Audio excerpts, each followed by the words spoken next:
د مسلمان سره حسد ونه ساتي. ګوري خفګان راځي، د دوه ورونو په منځ کې هم راځي، د پلار او د زوی هم راځي، د مور او د لور په منځ کې هم راځي، خو درې ورځې شریعت اجازه ورکړې د دې دپاره چې انسان عاجزه ده. درې ورځې دی ځان نشي کنټرولولی. د درو ورځو نه بعد پیغمبر علیه اسلام وایي چې ستا او د ده په منځ کې بس خفګان ده، مخ ته سره رالاست، تا سلام ور واچوئ، د جواب درکوي. چې جواب یې درکوي دواړه په ثواب کې سره ګډ شوي. که تا سلام ور واچوئ د جواب در نه کوي، دی په ګناه کې راغی، تله ګناه خدای وایستي. خو که تر درو ورځو زیاته دې خبره بنده کړله بل مسلمان سره، د عبادت د سړي دی سوځي. نبي علیه اسلام وایي الحسد حالکن، حسد خریونکی ده. بیا وایي دا ایمان له نیکیو خري. د انسان چې څومره نیکۍ کړي د حسد په وجه ټولې نیکۍ ختمیږي، تلاوت یې ختمیږي، روزه دې ختمیږي، نفلي صدقات و ذکرونه و هر څه دې ختمیږي چې کوم حسد له مسلمان سره ساتي. نو باید یو مسلمان د بل مسلمان سره حسد وکین ونه ساتي. د دغه پر ځای باید دا کوشش وکړي چې یو مسلمان د بل مسلمان سره ښه نیکې خبرې وکړي، نیک مجلسونه ورسره وکړي، په نیکو مجلسو کې باید ورسره کښېني، نیکې خبرې ورسره وکړي.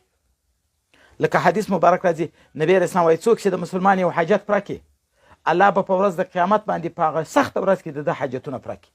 څوک چې له مسلمانه یو غم لري کې، الله به په ورځ د قیامت باندې له ده څخه لوی غم د ورځې د قیامت لري کې. څوک چې د مسلمان باندې پرده واچي، جامه ورکړي، الله به په ورځ د قیامت د جنت له جامو څخه ښه جامه ورکړي.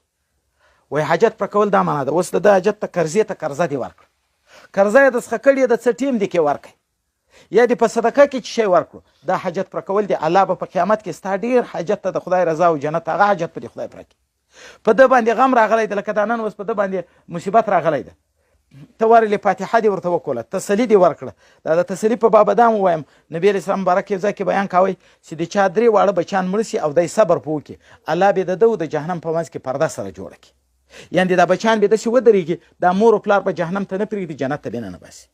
بیا صحابه کرامو پوښتنه ځینې وکړله، بیبیانو د صحابهو، که د چا دوه واړه بچیان مړه سو او صبر یې په وکئ، ده ورته ویل که دوه بچیان یې مړه سو صبر یې په وکوئ، خدای پاک به د ده او د جهنم په منځ کې پرده جوړه کړي، دا بچیان به د جهنم طرف ته ودرېږي. بیا یې ورته ویل چې که یو بچی یې مړ سئ صبر یې په وکئ، نبي علیه السلام ویل که یو بچی یې مړ سئ صبر یې په وکئ، هم به خدای پاک د ده او د جهنم په منځ کې پرده جوړه کړي، دی به الله جنت ته نه باسي. نو په کار دا د سړی صبر په وکړي. اوس د ده بچی وفات شوی ده چې صبر په وکړي، خدای پاک د دغه عوض په قیامت کې ورکوي. حتی پیغمبر علیه الصلاة والسلام مبارک وایي چې ملایکې د چا بچی وفات کړي وړکی، ورته وایي چې د فلاني سړي بچی هم وفات کړي، دوی ورته وایي و، وایي د ده د زړه میوه هم واخیسته، دوی وایي و، دا بچی خو اولاد خو لکه د زړه میوه دی ده. وایي ده څه وویل؟ د ملایکې ورته وایي ده وویل چې الحمدلله، صبر یې په وکړئ. الله ورته وایي ورسئ په جنت کې یوه کوټه جوړه کړئ، نوم پکې دی بیت الحمد، د دغه سړي په نامه باندې چې ده د خپل بچي په مرګ باندې حمد و ثنا وویل او صبر یې وکړئ، د ده په نامه به کوټه په جنت کې جوړه کړي او نوم پکې دی بیت الحمد. نو چې د چا مصیبت ورته رسېدلی، ته راولاړ چې د ده غمګیري دې وکوله، ده ته دې فاتحه وکوله، ده ته دې مړۍ وکوله، دی دې کېنوئ، د دغه په عوض به خدای پاک هغه لوی غم د قیامت د ورځې له تا لرې کړي.